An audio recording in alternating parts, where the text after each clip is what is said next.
Hey guys, HippieHolo1 here. Welcome back to another video, and today we're going to be going over my completed and still yet to be completed projects from 2023. So I'm hoping to make these project update videos annually. We'll see how that ends up going, but there'll be at least one for this year.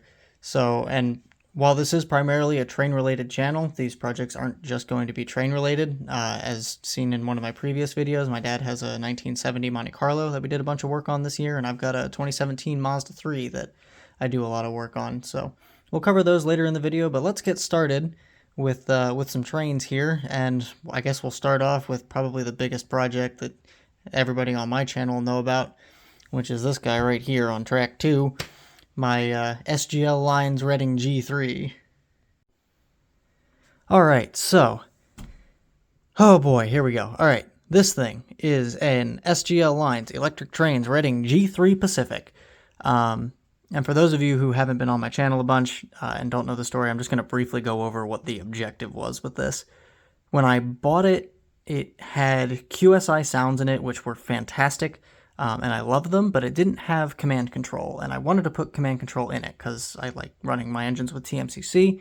And while I could control it with track power, I don't know if I'm always going to be at a layout that can do that. So I took out the QSI sound system, and I was going to put in Trainmaster command control with legacy rail sounds, and it was going to be all run by the Electric Railroad Cruise Commander. So this does in fact have a legacy rail sounds board from the Reading T1 in it. It has Electric Railroad Cruise Control in it. It moves fantastic, but it does not sound. And by does not sound, I mean it creates idle sounds, and you can blow the whistle and the bell if you're controlling the track, but there's an issue with the way that TMCC control boards talk to their appropriate rail sounds boards that's different between TMCC and legacy. And because of that, the TMCC command board that I'm using for this cannot talk to the rail sounds board. So what that means is that this engine is going to have to go full legacy in order for it to end up being the way that I want it to be. So I'll give a brief demonstration here of where we're at. So I've got track power ready. I'm going to take my TMCC controller here and apply power to track 1. And then we get the startup sounds from the legacy soundboard. And if I'm still on track power and I blow the whistle,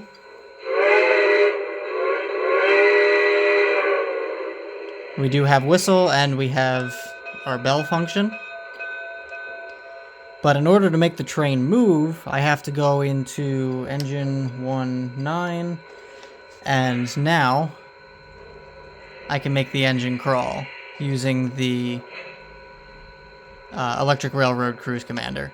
But from here, I can try and blow the whistle, I can try and ring the bell, and it doesn't do anything. Unless I go back to track 1, and then I've got control over those sounds again. So I'm going to power it down here, and everything shuts down. So that's where it currently stands. Needs a lot of work. It's going to be a lot of money to get all of the electronics that I want to put in this thing. I want to put in a fan-driven smoke unit up for the smokestack, and I want to put in the whistle steam smoke effect. I know that's going to be blasphemy for some people because I have to drill a hole in this really nice brass shell and try and run a bunch of tubing, and then I've got to figure out how to fit all the electronics up front. I am going to keep the wired tether just to keep it looking as close to the original SGL Lines model as possible, and also it's a pain in the neck to try and figure out how to put an infrared sensor in there. But that's the idea. It's going to be on hold for a little while until I actually have the funds to dump all that money into the electronics, but at least I have the soundboard, so that's $100 saved. Kind of. But now I have to repurpose the Electric Railroad Cruise Commander and put that in something else, which I don't really have an idea for right now, but I'm sure I'll find something eventually that I can throw it in. Alright, so next up we have this guy. This is a Lionel Legacy Pennsylvania Railroad E7 AA set. I bought this for my girlfriend. It has 4 matching passenger cars that are behind it that I don't actually know if I've filmed before. But this engine has one issue, and it's with the smoke unit. It gets too hot, which is an interesting problem that I've never had before. But I noticed when I was running it at one point that it was producing substantially more smoke than the second A unit. The faulty smoke unit's up here in the lead A unit, 5848, not 5849. But when I noticed that, I started looking at the fill panel up here, and there's actually an indentation in this fill panel from where the smoke unit had gotten so hot that it started to melt the plastic on the top. I have no idea why it's doing this. I was trying to do a little bit of diagnosing yesterday, and the only thing I can really think of is that I'm just going to need to replace the smoke unit, but I'm going to need to take the shell off and multimeter a bunch of stuff and figure out, what is the component that failed. But yeah, it's an interesting issue, so I've just been running it with the smoke off. But other than that, it's a fantastic model and doesn't have any issues. It's just this overheated smoke unit.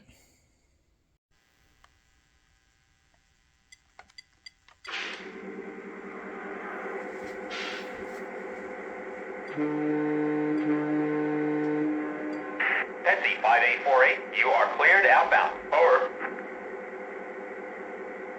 Thanks, dispatch. 5848, train is cleared outbound.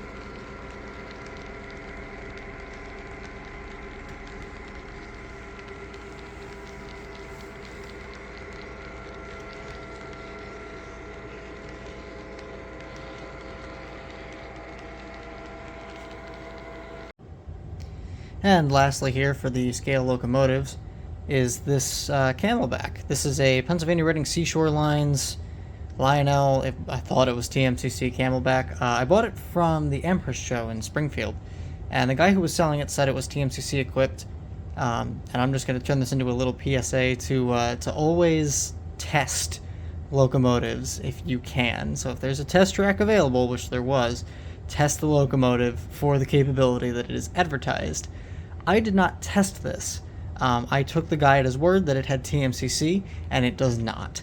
It is TMCC ready, but nobody sells the kit, much like the G3.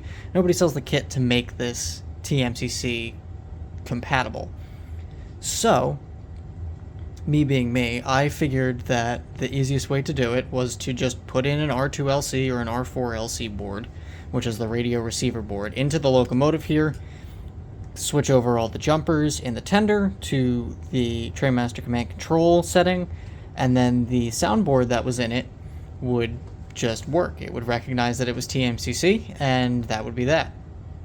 That is not what ended up happening.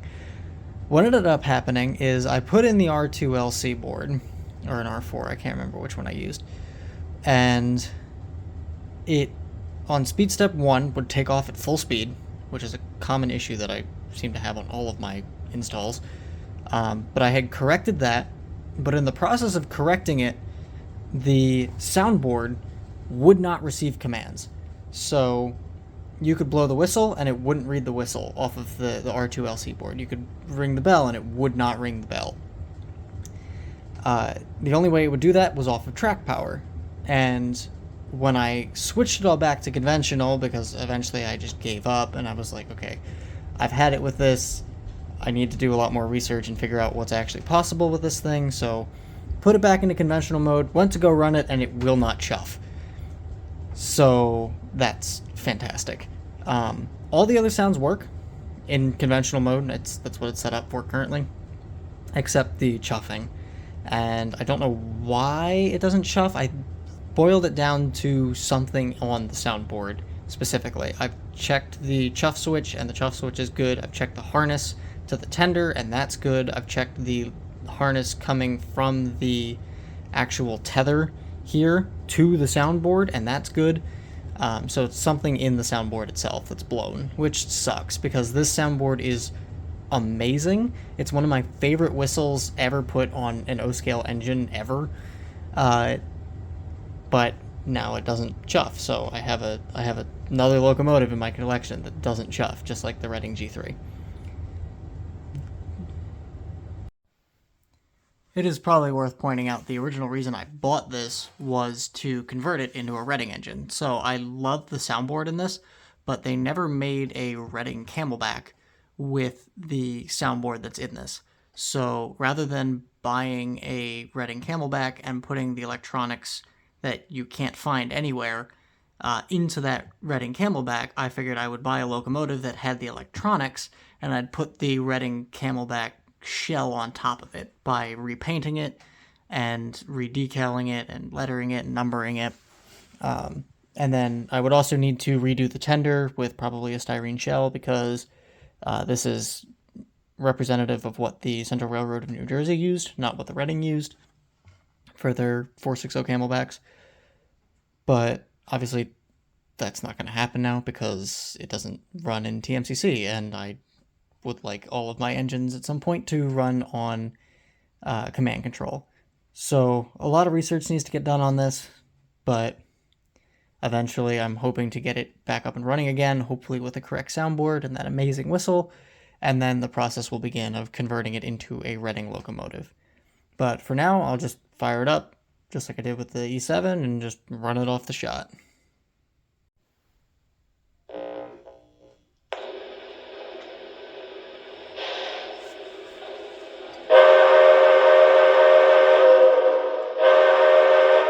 Engineer, please stand by. 10-4.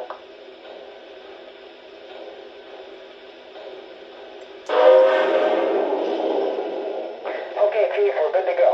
10-4.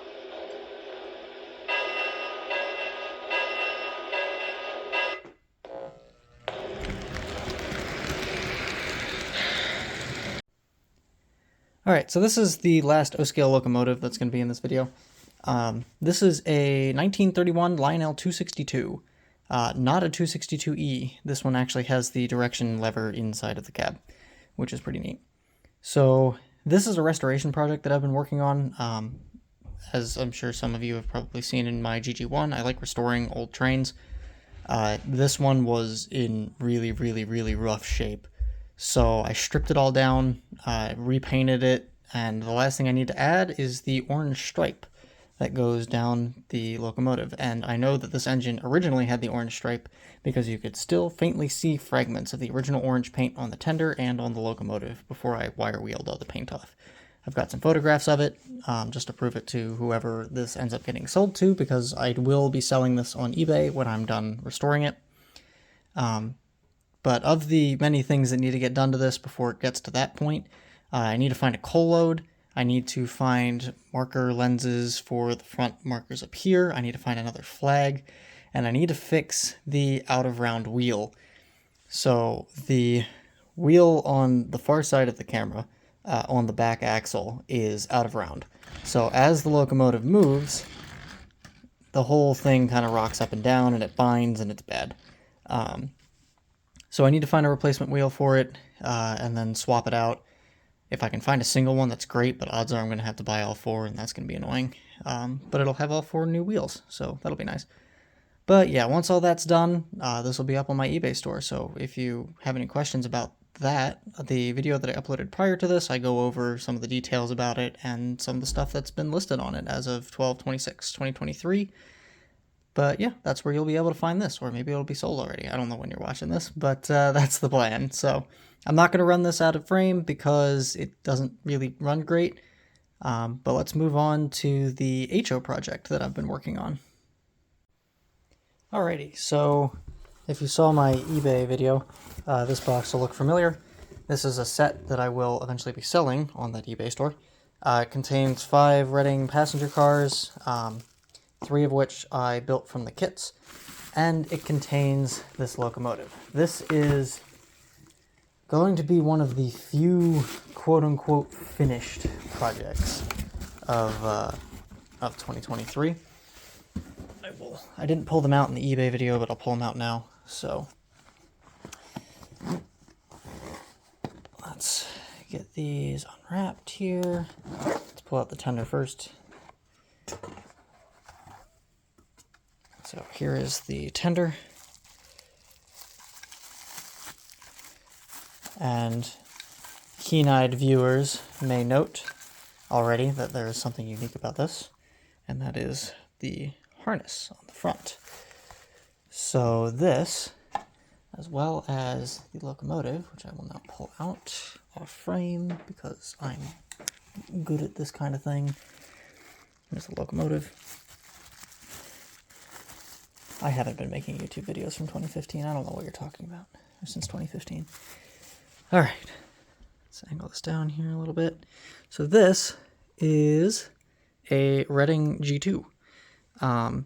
It is brass detailed and hand built by somebody from a bunch of Martha kits, and now it has a DC motor in it and TCS wow sound. Maybe. I haven't been able to test this yet. I need to bring this to the club room up at my school to, try it out on DCC, since I don't have a DCC setup here, and TCS decoders do not come default set up for DC operation if they have sound. So this has a WOW 101 Steam decoder, so it isn't set up for DC out of the box. So I need DCC to set it up for DC so that whoever owns it can run it on both. Although you can only run it on DC if you don't want sound. So this was a fun project. I spent a couple days doing it. Again, this is going to be sold in that set with the 5 passenger cars. Once it's confirmed, it has a DC cam motor in it now. Yeah, it doesn't have a back head, which is fun, so you can see the motor. But it's a really pretty engine. And yeah, it's been a fun project. It's been definitely difficult because you're not really supposed to be able to put DCC in these, but I made it work. So I'll give you guys probably an update on it when I get back to school and I can test it out, and then it will be up on that eBay store that I mentioned previously. So can't run this obviously because I don't have the track for it right now, but yeah, we're going to move from here to the backdrop for all of this. So it's been a while since I've done a video about the actual layout itself. There's horses now, and there's a corner done. I think this was done in 2023. I finished the lake corner, so it's got some stones, it's got some tall grasses. Bill the shark is still here. The streetlights are the interesting bit. So those still need to be wired, and all of the ones that I had wired previously, all these guys right here that are all the way down the road, need to be replaced because I blew them up. In an attempt to fix the lighting on my platform, I accidentally wired AC power. I wired AC power directly into the LEDs, which on its own isn't a problem. The problem is that I put 9 volts through 3 volt LEDs, and they all went kaboom. So none of those work anymore, unfortunately. The crossing signals still work, which is nice, but I have to wire up.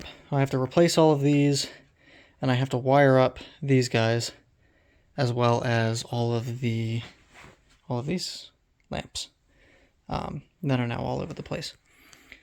But that's pretty much it for the layout. It's getting very dusty. The time is growing ever nearer where this is either going to be irreparably changed or somehow wiggled out that back door or something. But this is eventually going to need to leave this basement, and I am not looking forward to the day where I have to figure out how to do that, because the more and more measurements I do, the more and more it seems like I'm going to need to take a circular saw and just go right down the middle.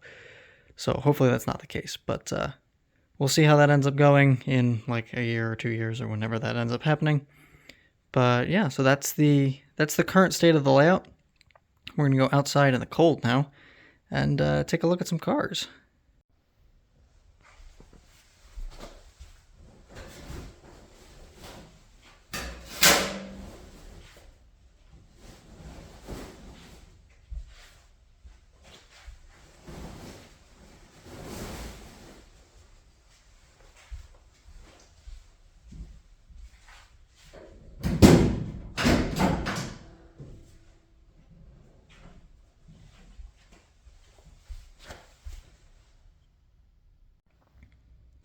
Alright, so this is not mine. This is my dad's 1970 Chevrolet Monte Carlo.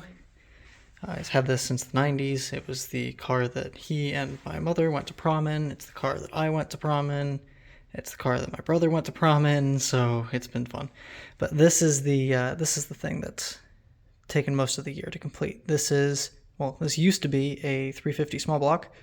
It is now a 3-3 stroker, built off of a 350 small block. So the original engine was leaking like a sieve. When I say original engine, it's not the original engine. We think it either came with a 400 or a 454, we're not sure. But it had a 350 in it when my dad got it. That engine was leaking out of everywhere. And it was time to get it replaced. So you can see the video on my channel where I go over all the specs and we do the first startup. It's a longer video, but all the specs are right at the very beginning. But this car's got some power now. It's kind of scary, honestly. There's more power than the suspension can handle. So when you push the pedal all the way to the floor, it starts to get a little sketchy, and you can't really steer the car much because the front tires are barely touching the ground. But that seems fine. So it's got a whole bunch of new stuff. I'm pretty sure this is new. It's a single bale instead of a double. It used to have a double, which wasn't stock to the car, obviously, but this is closer to the original than what was previously on it. We had to shorten the air filter from what we originally had because it didn't clear the hood, and we're not cutting this hood because it's in pretty good shape. It's got aluminum heads on it now, which are really nice. It's got a Performer RPM intake, which is, again, very nice. We don't know the horsepower. We haven't had a dynoed, but it's up there. Is what it is. The nicest part about it, though, is that it's not a 5-minute process to get this thing started. You don't have to crank it and crank it and crank it and pump it and crank it and pump it and hold it and pump it and crank it and hopefully it starts. Now it's just you twist the key after like a pump and a half or so and it just fires right up. But yeah, so that's my dad's car.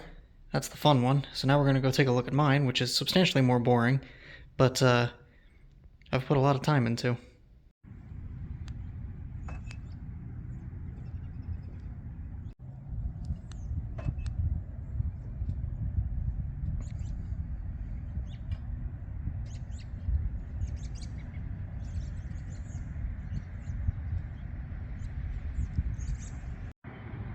Alrighty, here she is. This is my 2017 Mazda 3 with the touring trim. It's named Kaylee, as evident by the slightly damaged sticker that I designed.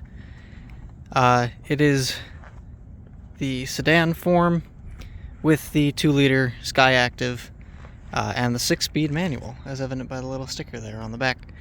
It's had some modifications done to it already before this year, so I put on the LED taillights with my girlfriend. I painted the calipers. Obviously the stickers, the SS thing is sort of a homage to the Chevrolet heritage that my family has. I like to joke that SS stands for Subsport instead of Supersport.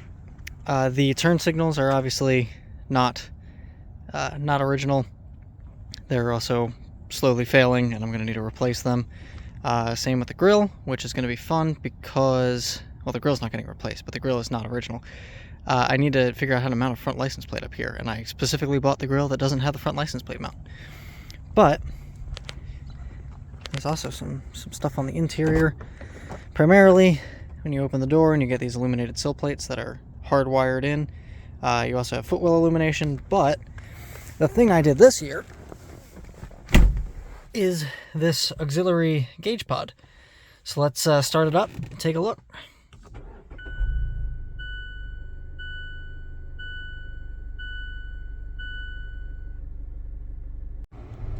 So a little bit of backstory before I get into the nitty-gritty of how I did this. But this was not easy at all. Oh my gosh. This bezel is designed by me. It took 6 revisions of 3D printing to get it correct. And even still, if you look at the side here, it's not correct, but it's good enough for me. The reason it took so many attempts is because if you've seen a picture or you own one of these cars and you've seen the contours that are on this, getting a shape to conform to that without using like clay is very difficult. So that's why it took so many tries. The reason I chose bar graphs is because it matches the tachometer. I have the touring trim, so I don't have the big tack in the middle, but the bar graph tachometer matches the bar graph auxiliary gauges. Same thing with the fuel gauge down there in the bottom right. But let's go into some of the details here, because oh man, are there details. Just remembered another modification I did. I put in these gas shocks for the hood, and they've been fantastic. So the volt gauge was easy. You just tap that into the battery and you're good to go. Temp gauge, I just ran right here off the upper radiator hose. It's, if you guys don't know, the way coolant flows through an engine is it flows bottom to top. So the water pump pumps coolant from the bottom of your radiator up through the engine, comes out the top into your radiator, and it gets forced or naturally drains through your radiator, and that dissipates heat so that it cools back down, so you're putting somewhat cold coolant or water through your engine block. So running it up here is great because you're getting the coolant that's coming out of the engine. You don't want to put it on the bottom because then you're just getting ideally cold coolant, although I guess if it's on the bottom and you're overheating, you definitely have a problem. But that was the easy side, minus the nerves of cutting into my upper rad hose, you know, a day before I had to go back to school. But I also, underneath this cover here, I've got a couple adaffuses. There's a circuit for the interior illumination, and there is a circuit for the gauge cluster. They both have their own independent circuits with the correct fuses on them, so that I'm not messing up any of the voltage regulation or anything like that. You can see some of the wiring here for the oil gauge. This is the ground that the sending unit needs, and the signal wire, which is the yellow. That runs along the back fascia, goes down here, and I don't have a light on me right now, I'll grab one in a second, but it goes down to an oil sending unit that's down there.